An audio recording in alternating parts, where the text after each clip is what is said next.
আজকে ত্রিপুরা হাইকোর্টের মাননীয় বিচারপতি এস দত্ত প্রকাশিত একটি গুরুত্বপূর্ণ রায়ে রাজ্য সরকারকে নির্দেশ দিয়েছেন অঙ্গনওয়াড়ি কর্মী ও সহায়িকারা যারা চাকরি থেকে অবসর গ্রহণ করেছেন তাদেরকে the payment of gratuity act 1972 অনুযায়ী গ্র্যাচুইটি দিতে হবে এবং সুদ সমেত গ্র্যাচুইটি দিতে হবে।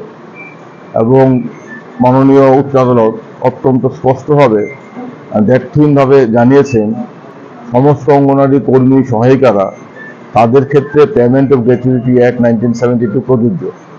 এই রায়ের ফলে শুধুমাত্র যে 20 জন অঙ্গনওয়াড়ি সহায়িকা এবং কর্মী অবসরের পর রাজ্য সরকারের কাছ থেকে গ্র্যাচুইটি না পেয়ে মামলা করেছেন তারাই উপকৃত হবেন তা নয়।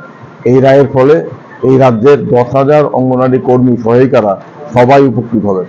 কারণ এতদিন অবধি রাজ্য সরকার অঙ্গনওয়াড়ি কর্মী ও সহায়িকাদের ন্যায্য পাওনা তাদের গ্র্যাচুইটি প্রদানের ক্ষেত্রে সম্পূর্ণ স্বেচ্ছাচারী মনোভাব প্রদর্শন করছিল। আমরা জানি 2021 সনে মহামান্য সুপ্রিম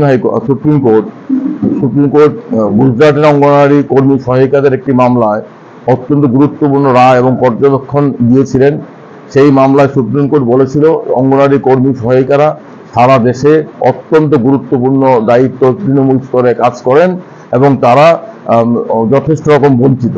সেই মামলায় সুপ্রিম কোর্ট সুস্পষ্টভাবে বলেছে যে অঙ্গনওয়াড়ি কর্মী সহায়িকারা পেমেন্ট অফ গ্র্যাচুইটি অ্যাক্টের আওতায় গ্র্যাচুইটি পাওয়ার অধিকারী।